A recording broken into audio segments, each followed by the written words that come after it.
At sa punto pong ito ay nagbabalik po ang ating impeachment trial at makapanimnam po natin via phone patch si House Prosecutor Terry Ridon. Magandang gabi po sa inyo, Congressman Terry Ridon. Magandang gabi. Maraming salamat sa pagkakita. Okay, Congressman, ito po, may bagong development dito ngayon diyan sa impeachment trial. Nagbawas, kumbaga hindi na isa, may dalawang witness supposed to be ang isasalang bukas. Subalit ayon kay Attorney Lorna Kapunan, hindi na po itutuloy ito. Ano po ang nakikita ninyo na epekto nito sa mga pagsulong o pag-usad ng ating impeachment trial sa panig po ng prosecution? Well, nakatipid ko tayo, tingin ko, ng isa't kalahating linggo ng pagsasalang, no? Nung pong dagdag pong mga witnesses, no? Dahil hindi na ikakasa yung dalawa po ng mga witnesses po ng prosecution. So, magtutuloy na lang po tayo sa arguments bukas para dun sa MLC at sa BAR box. So, malaking kabilisan po ito doon sa pagtakbo po ng paglilitis. And anyway, katulad po ng binanggit ni Attorney Kapunan kanina, tingin ko malakas na.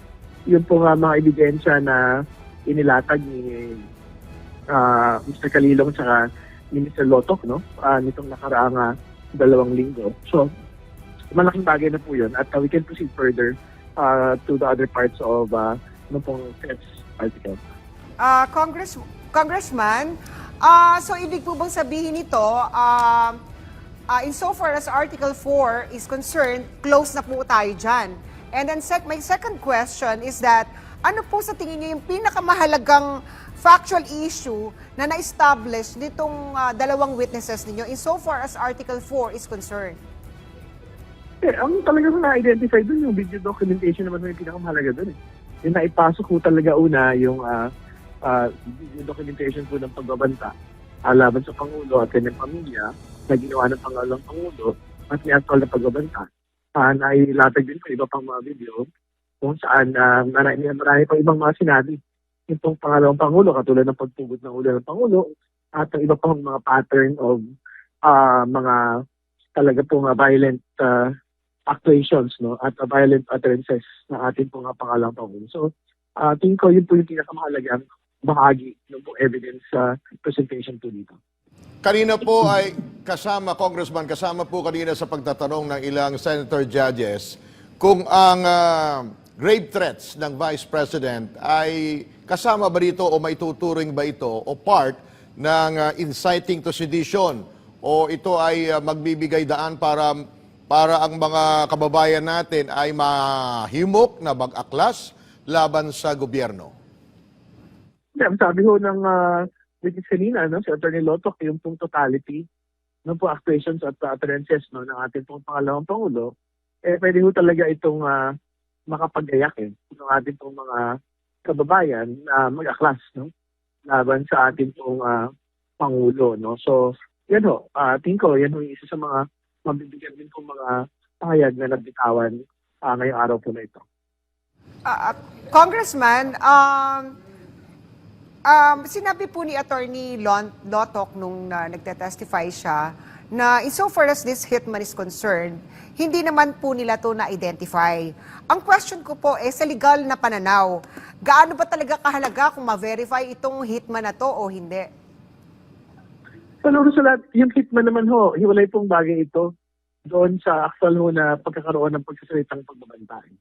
So, yung pinakamahalaga naman pong detalye, yung actual na pagbabanta na sinabi ng ating pong pangalang Pangulo. Kasi katulad ho ng criminal po na grave threats, hindi mo kailangan merong actual na kontrata ng pagpapatay para ho mapatunayan ng grave threats. Ang kailangan lang po patunayan doon, yun may mga sinabing mga salita na mag-amount to grave threats. No? So ganyan din ho.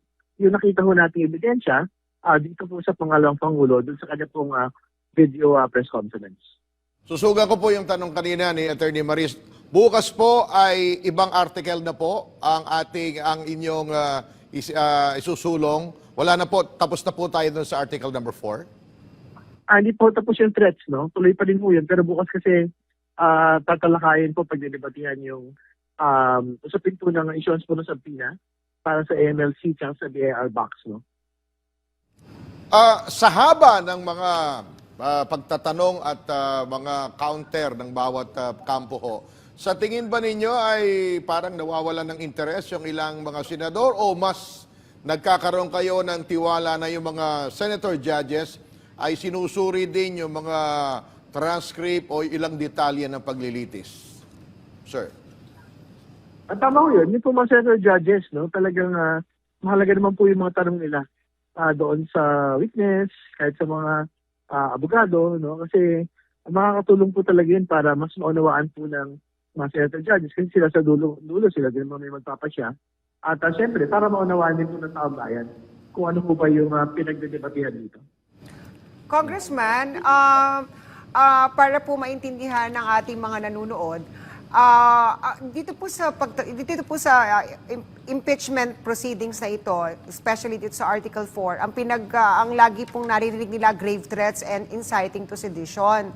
Maaari niyo po bang ipaliwanag kung paano itong dalawang ito, ang grave threats and inciting to sedition, ay uugma para establish itong impeachable offense na na-commit ni VP Sara? Kung yan sa betrayal of public trust, kasi syempre, gusto mo ba natin ng ating pong mga leader ay gumagawa ng pagbabanta laban sa kung sino man ng tao. Hindi ba, whether Pangulo man ng Pilipinas yan, o ordinaryong mamamayan yan. Hindi po dapat natin yan pinapalagpas, no? Lalo't higit. Ito pong pangalang Pangulo, meron din po ambisyon na maging Pangulo sa 2028. Hindi ba? So, usapin po ito ng pagwasak ng kultura ho ng pagbabantay na hindi po dapat natin ito hindi pinapalagan. Dapat pinapalagan po ng ating pong mga kababayan yung ganito pong tipo ng mga gawain ng mga matataas na opisyal ng ating pong pawahanan.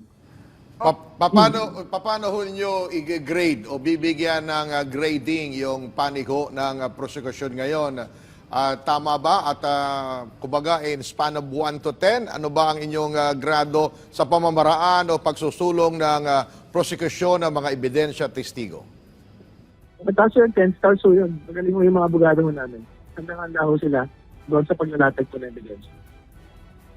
Question, Congressman, sa panig ho naman ng taong bayan, kasi importante nakamasid ang taong bayan dito. Nakikita ho ba ninyo na nauunawaan o naintindihan ng taong bayan at naipaparating sa kanila yung tamang impormasyon para maintindihan kung ano nga ba itong impeachment trial? Siguro, naunawaan po ng mga kababayan natin ito dahil alam po ninyo, sa buhay po ng mga kababayan natin, hindi naman sila hindi nakaranas ng pagbabantay. Nakakaranas sila ng pagbabanta doon sa mga matataas na tao sa kanila pong komunidad, sa mga may kapangyarihan, doon sa mga abusado. So, tagusto sa tao.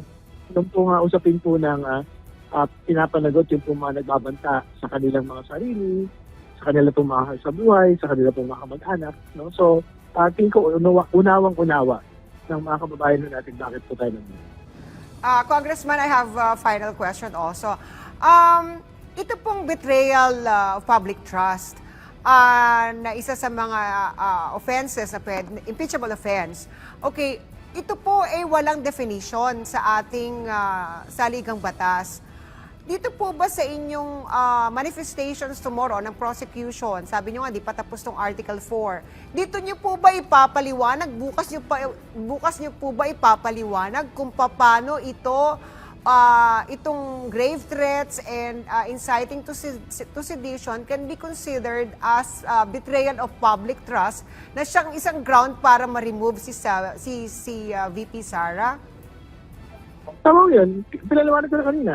Yung betrayal of public trust ko, nakabatay yung standards na inaasahan natin sa atin po mga matataas na opisyal ng pamahalaan. At tingin ko, wala ho sa lugar na gumagawa ho ng pagbabanta ang atin pong pangalang Pangulo, laban sa Pangulo o laban kahit sino man. So, pagka ginagawa po ito ng matataas na opisyal, kailangan ho silang panagutin. Pasok na pasok po yan sa betrayal of public trust. With that, maraming salamat po sa pagkakataong ito sa inyong panahon. House Prosecutor Spokesman Congressman Terry Ridon. Maraming salamat po.